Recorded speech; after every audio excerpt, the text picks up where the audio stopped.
All right, and welcome to the lighting critique. Here we go. All right, we'll start with Jantes here. Okay, so the high resolution one looks much better. You're seeing so much more detail in it. That makes a real difference. The things that I would have you focus in on at this point are I still want to have a pass at adding some specularity down, especially in this region where the soil is going to be wet. Just to get a little more variation in there, just give it a try. It'll take it away from the painterly look, but just something to keep in mind there. A couple of other things to consider now that we're kind of getting to the finalized state. I would just plug this hole back here because it's right on the edge of frame, and it's creating. It's just you don't want to like have this like sliver of brightness right along the side here. It kind of just makes the eye escape off to the left. Same thing with this hole up here, and then I would clip these leaves off, or if you want them in, just push them in a little bit more. It's just and also this guy here too. So there's just like some border patrol. We used to call it like some border patrolling, just to kind of like looking around and making sure that the edge of the frame is nice and clean, and there's no artifacts around there, or that there's no like I said, like slips of light.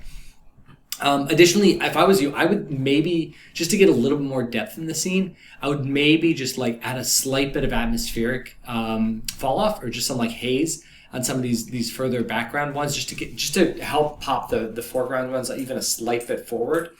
And then let's take a look at that sky color. I'll grab the reference.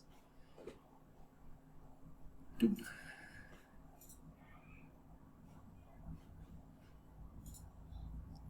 Well, I think it's interesting because in painting you can kind of get away with this a little bit more than with light. It's a little bit warmer there in the middle, and I think it's okay to not necessarily have to do that here to allow the warm values to pop. I just would almost have this extend all the way down. It seems a little odd that it's kind of sandwiched. It's like dark, light, dark. I usually see a sky gradient just kind of go in one direction there, and then you can play around with depth of field too. Like, I'm looking specifically at this foreground stuff. It wouldn't be much. It would be really minor because of this like landscape feel of it, and anything larger than this, anything kind of larger doesn't really get a lot of depth of field. But just to maybe put these in a few pixels of blur will help add some more dimension to this as well. But some of the detail in there is looking really good. Like the detail on the door looks really nice. Good shaping. Really matching the reference. So really good job there overall. It's a nice work. All right, let's take a look at these two here from Tam. I will start with the nighttime one, which we looked at before. It's funny. I didn't notice this before, but now that I've seen it, I kind of can't unsee it. Like there's like the detail in the building. It's all very flat. Like it just feels like it's painted on a studio lot kind of a thing. And if that's true, you may want to just think about adding a little displacement in there just to kind of bump it up a little bit, like specifically because when you get to like this part, if that's it may be just the geometry is really shallow and I'm misreading this, but I'm also kind of seeing it up underneath there. So it's just something to be aware of, that it might be the aesthetic of it, but it just feels a little bit. It makes the image feel a little bit more staged or something, like less immersive, I guess. Good job with the windows up here. I think those look really good. The one thing about looking at this that I thought of, though, after the fact is that one of the things about night shots is that there's generally like a little bit of haze, smoke, steam in an urban environment at nighttime.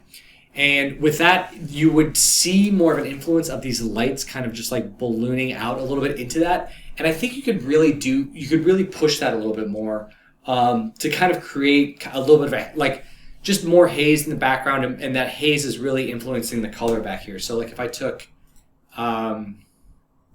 this region here, I could blur it up a little bit.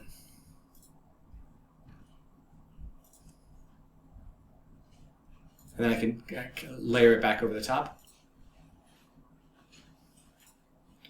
And it would just kind of allow the colors to bleed in a little bit more. You know what I'm saying? It would be a little more localized than that, but just that kind of idea. And then for the sunset one, I get why you're doing it, like dropping that bright light back behind the character there and allowing the character to pop forward a little bit. But it just doesn't, like the fact that we don't see that level of brightness anywhere else in the image it's not, it makes it so it's like, it doesn't feel quite right. It feels a little bit disjointed. It feels more like an artificial light, like a spotlight on the character or something. And it's also leading to these reds just totally blowing out and clipping out a little bit. So I would tone that down a little bit and kind of, not quite go that dim on it, but like a little bit less. I would turn off the street lamps. It's still daytime. We don't need them on yet, especially because they're not really contributing to the lighting. And the stoplight looks both red and green at the same time. I would just kind of isolate that down. And that would be, the big notes out of the gate. Love the value of the shadows in here. I feel like that's really nice. Up here it gets a little bit dense and a little bit hard. Like these are pretty hard edge shadow lines. I would just soften those up a little bit too. All right, y'all. That's all we got for today. So I hope everyone enjoys their weekend, and I will see you all back on Monday. All right. Happy lighting, everyone.